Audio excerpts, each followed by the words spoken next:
lewd or rude button pushing. And what is this? Well, I'll give you a couple examples. One example is a lot of times in the past, students would be instructed to walk up to the girl and drink out of her drink, or walk up and put your finger in her nose, right? Those are extreme examples. On a more sort of common basis, it's like insulting the girl just because you can, or insulting the girl just to see what you can get away with and to see how far you can push it. Now, if you're extremely shy and you do this one time as a drill to find out where the line is, okay, fair enough. But a lot of guys, they do this as their game, right? They think that they're conveying value and demonstrating that they're a high quality man by showing what they can get away with, showing how many social rules that they can violate. Here's what's actually happening, okay? You're pissing people off, right? You're pissing people off, you're annoying them. Just put yourself in the girl's shoes, right? Well, if some stranger walked up and stuck their finger in your nose, how the fuck would you feel about it? Would you be happy? You'd probably punch him in the face, right? If the girl was stronger than you and would think to do that, she'd probably punch you in the face too, all right? It's not a good thing. Or when you're insulting a girl and actually really damaging her self-esteem, that's not a good thing for a healthy relationship in the long term. It's not helping anybody, okay? So on just a moral, ethical level, it's not a really nice or right thing to do. But I'm not gonna make a moral argument here. I'm not gonna tell you be a nice person. I'm gonna tell you what's effective for game. So I'm gonna tell you why it's also not effective game. And here's why. It's what I call leveling, okay? Because it's demonstrating on one level that you're not a 2, 3, 4 as a guy. Again, if you're rating guys from 1 to 10. You're not a really, really low value guy who's too shy and timid to try something, sure. And so on a certain level, it is showing you, giving you value. But at the same time, it's also conveying you're not a 10. Because Leonardo DiCaprio doesn't need to insult girls.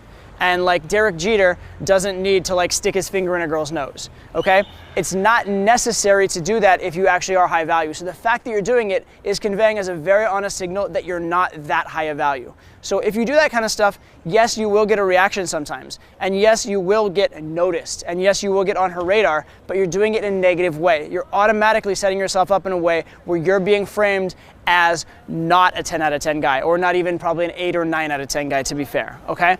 You're setting yourself up in a very negative frame. It's kind of fool's gold because you are gonna get reactions from it.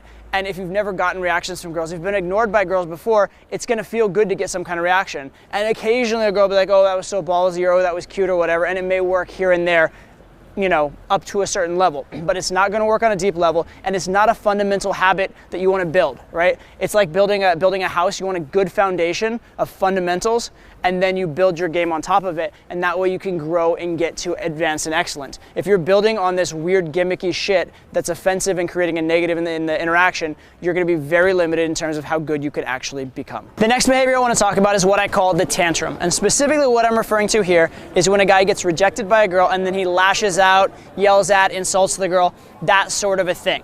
Okay, now from the scope of pickup in general, this is pretty bad. Because she may have been wrong to reject you, but as soon as you start yelling and screaming, she's suddenly right. And the next guy that comes up, she's gonna feel even more justified to reject. She's gonna tell all her friends about the asshole that talked to her and rejected her. That's gonna make pickup look worse. And any bystander is gonna look at it and think of pickup in a worse light. So overall, it's very bad for the pickup movement. It's very bad for the idea in general.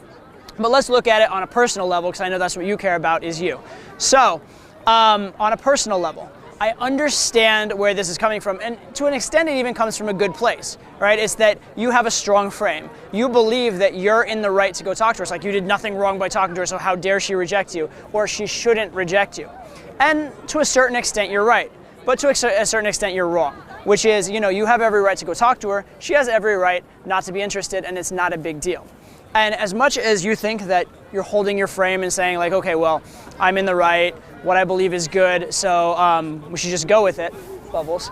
As much as you think that, the fact of the matter is if your frame was truly strong, you wouldn't feel the need to fight for it. It's like if I was telling you gravity exists and you argued with me, I wouldn't feel the need to argue strongly because I just know I'm right?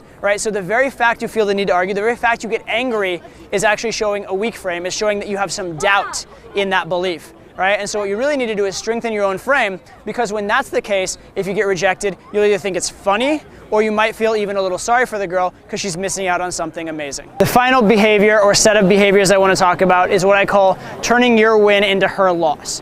And this is where either by bragging about the girl, showing off, involving friends, posting pictures on the internet, you essentially humiliate, embarrass the girl, and make it publicly publicly known and possibly publicly shamed on her part that she had sex with you.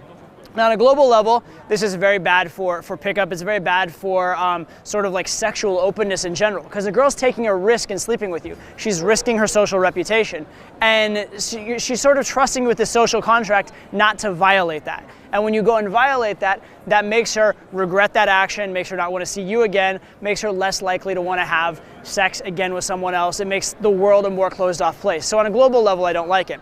But what about on your level? What does it reflect about you? What's it doing for you? Well, on a certain level, if having sex with a girl is such a big deal for you that you have to post it, what does that actually say about you? It says that, it's not that common of a thing, right? Or if, you have someone's trust and you have to immediately turn around and violate it, what's that saying? It's saying that you're not a very trustworthy person. And here's the one place where I'm going to get just a tiny bit woo-woo, although I'm going to explain it in science as well. The self is always coming through.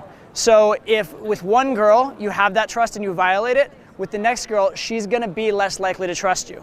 And that's not for a woo-woo reason, it's because subtly, in little gestures, you're gonna know that you're lying to her. When you say, oh, I'll take care of you, a little part of you knows you're not, and that's gonna come through in subtle little facial gestures, subtle little tics, subtle little mannerisms, and it's actually gonna hurt you in your game. It's gonna hurt you in terms of having trust with girls. I'll tell you one thing I always do. I always keep my promises to girls even when I don't have to. So for example, say that I promise a girl if she comes home with me, I'll give her a taxi back, okay? And then maybe even she doesn't sleep with me, I will still give her the taxi ride back, no matter what, because I promised it. And yeah, it cost me a taxi ride, but you know what it does for me? It makes me credible and believable for the next girl and the next girl and the next girl. And I honestly and firmly believe that the reason why when I say things girls trust me is because I always have kept my word with every past girl, and there's 100% congruence in my vocal tonality, my eye contact, everything with all of it. So having that sort of integrity actually will help you as well. So in a bigger picture way, what I really want you to remember is that girls are people too. They're not just things for you to fuck.